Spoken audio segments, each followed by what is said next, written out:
So if you guys haven't been picking up on it lately, I've been covering the members of Squad Zero from strongest to weakest. However, when it comes to Kirinji, he's very odd because he could honestly go anywhere in Squad Zero. You could argue that he's the strongest member or the weakest member. Number 2, 3, doesn't really matter. Kirinji's statements are very weird, and his highs are very high and his lows are very low, so he tends to kind of just be all over the place and very misunderstood when it comes to his strength, and I'm going to hopefully be able to unravel that for you guys in today's video. And if you like these type of Bleach videos, you kind of like Bleach power scaling, then be sure to leave a like and subscribe as I upload these videos every Wednesday and Sunday. I'm thinking about dropping like surprise videos on Fridays if I can actually manage to get 3 videos out that week, and showing your support will definitely help me get those videos out. And if you really want to support me directly, you could click that join button and become a channel member, which gives you access to a whole host of different perks that I'll get into at the end of this video. But for now, let's talk about Kirinji.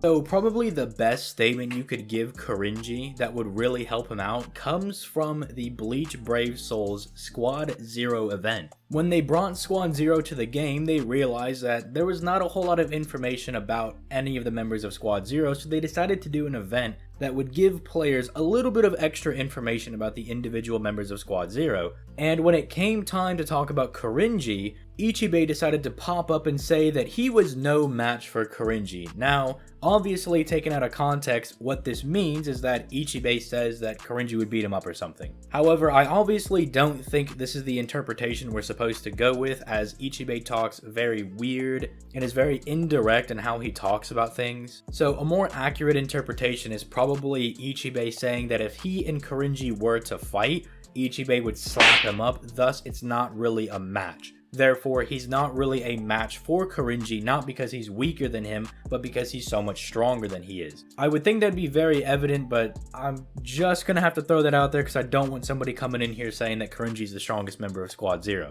Now, aside from that, let's talk about some of his legitimate feats. When he first shows up, he demonstrates how fast he is by blitzing Soifone, who is stated to be the fastest member of the Gote 13, so basically, Kirinji can speed blitz any of the members of the Gote 13 without really even having to expend much effort, although this doesn't look all that impressive when it comes to a AP or strength perspective because this is base Soifone, no Bankai, no Shunko, no nothing, and I know that there are some people who try to argue that, well, maybe not every Bankai amps the user, right? Well, that's just blatantly false because the Stern Reader call out Shinigami like Soifone when they use their Bankai and say, oh, a sharp rise in spiritual pressure, suggesting the use of a Bankai. So yeah, it does raise your spiritual pressure and make it sharper when you use Bankai. You do get stronger when you use it. So no, we can't do any like weird scaling like, well, Soifone's kind of always that strong or anything. And even if we were going to give her that, it's not like Soifone's really setting the bench for like a really powerful character in Bleach. She's definitely stronger than people give her credit for, but she's not the benchmark. It's not like Kirinji speed blitzed Kenpachi and like put him in a headlock or something. So then we move on to when Ichigo and Renji go into the Soul Palace, and this is mainly what's used to demonstrate Kirinji's power.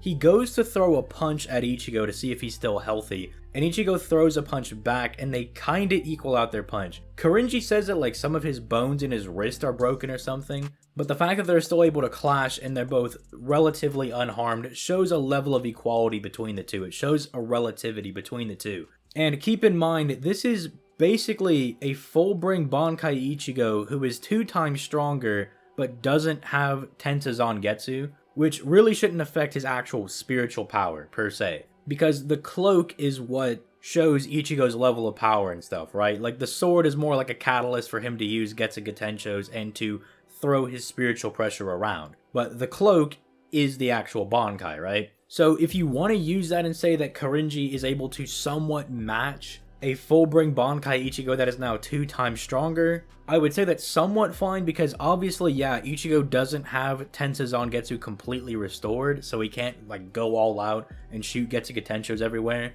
But likewise, Kirinji's throwing a punch. He's not really like throwing the hot springs around, and he's not even using his Zanpakuto.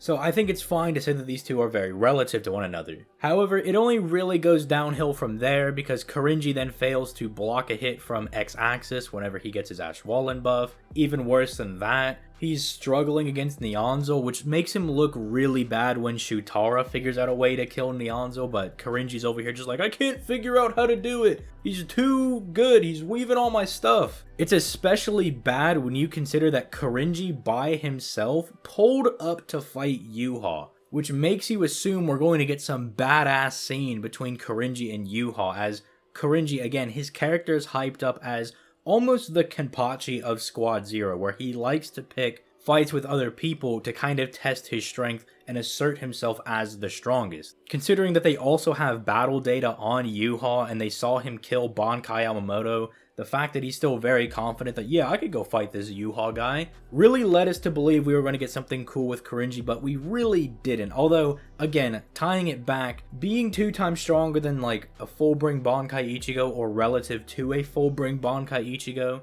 that is 2 times stronger than the one from like 30 chapters ago, is still very good, considering the fact that full-bring Bankai Ichigo was so much of a threat that the Gote 13 sent Kenpachi, Toshiro, Byakuya, a couple lieutenants, just in case he decided to rise up against them. It was once they sent all of those Shinigami that they felt confident enough to be like, okay, you guys should be able to kill Ichigo and Genjo in this moment, right? There's also the arguments to be made that the full bring that Ichigo has actually surpasses all of his previous powers, as I actually do mention you're regaining the power you once had. And we do know that Tsukushima does have knowledge of Ascended Ichigo and Dangai Ichigo.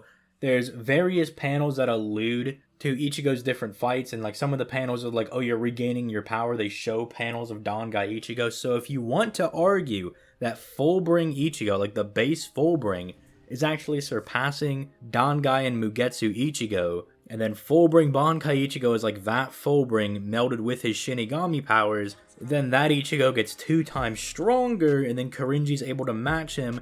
Basically, you would have a character that's able to match someone that's like tens to hundreds of times stronger than Dangai Ichigo, which is kind of powerful in my opinion. But again, a lot of arguing you have to do to get to that point. From that, fascinatingly enough, Kirinji wasn't promoted to Squad Zero for his combat prowess, despite the fact that he really seems to take pride in his strength and is always trying to fight people to prove how strong he is. He was actually promoted for his creation of the healing arts, which kind of reminds me of Unohana and seems like to give this impression that maybe he created the healing arts similarly to how Unohana mastered Kido so she could keep fighting, or she could heal herself mid-battle to continue fighting. It sounds like that's maybe the reason why he created the healing arts, especially because Kirinji is said to have a very distinguished military career. So it seemed like he was a very, very good soldier, was known as Lightning Speed Tenjiro, and this leads to the creation of the 2 pawns, which are very, very powerful. Again, in the Kiryu video, we talked about how Kiryu in a team battle is very good as a support, and Tenjiro can kind of take that and be an offensive support in a battle. See, if he splashes people with his pawn, it dries all of the blood and spiritual pressure out of them, and basically kills them instantaneously. Unless you're like going between both of the pawns, refilling your blood and replenishing your spiritual pressure and not wearing the little towel on the top of your head, you're basically going to just die. Which means Kirinji has a very powerful ability on his hand, but we really never get to see it used offensively because he tries to use it against Yuha and Nyanzo weaves it. And then after Shutara kills Nyanzo, Nehemiah steals the stage, right? Kills all of the other members of the Royal Guard, and right before, he's actually able to kill Askin, he has Kirinji replace his blood to kind of get rid of the poison that's in his body, right? So it shows that, like, Kirinji is a very, very good healer and support, which is, like, his main thing, right? Like, as much as he wants to be this strong warrior dude, he's a very powerful healer. That's what he is. And this is shown very, very well because we all know how good Askin's lethal dose ability is, and the fact that he's able to pretty much counter it by just being like, here's some blood, and just like splashes blood on him, right? Shows how good his ability is. And unfortunately, that's really all we have for Kirinji. Again, if you want to go look into that Bleach Brave Souls Squad Zero event, you will find a lot of statements that allude to Kirinji being the strongest member of Squad Zero, as that's kind of his character, right? And I mean, it even goes so far as to have Ichibei being like, I'm no match for Nehemiah. Not Nehemiah, but Kirinji. And if you want to take that kind of out of context and argue that Kirinji is the strongest member of Squad Zero, then be my guest, have fun. But with all that being said, I'm going to go ahead and get out of here. I hope you guys enjoyed this video. Leave a like and subscribe if you did, it really helps me out. click that join button if you want to go that extra mile and help support the flow of content coming out. If you become a member, you get access to channel emotes, you get a little special name when I live stream, you get access to hidden videos on the channel, like my past live streams and debates. You also gain access to hidden channels in the Discord. Although, be sure to let me know that you did become a channel member if you do decide to do that, because otherwise, I'm not omniscient. I don't know who everybody is between like YouTube and Discord. So just be like, hey man, I'm like this guy over here. I'm Banana Lover 47 and my Discord name is Strawberry Lover 39 or something. You know, just let me know, because I'm not gonna know. I'm not gonna make the connection. I got too much stuff already going on as is. There is an option if you become the highest member to choose a video topic for me to cover. Just know I'll probably have to work with you on whatever video topic you pick, right? Like if you want to see Winnie the Pooh versus, I don't know, the Teen Titans, I'm probably gonna be like, hey man, like let's work on a video idea, because like I'm not doing that. Like I'll do something versus Teen Titans, you know, I'll work with you, but like that's not gonna happen, bro. But with that being said, I'll see you guys on Sunday to cover Shutara, the final member of Squad Zero, and then maybe I'll do like a Squad Zero versus the new Gote 13. Are they still stronger than them? Sounds like a fun like little video topic for me to do. But with that being said, I'm gonna go ahead and get out of here. You guys have yourselves a nice day. Peace, late guys.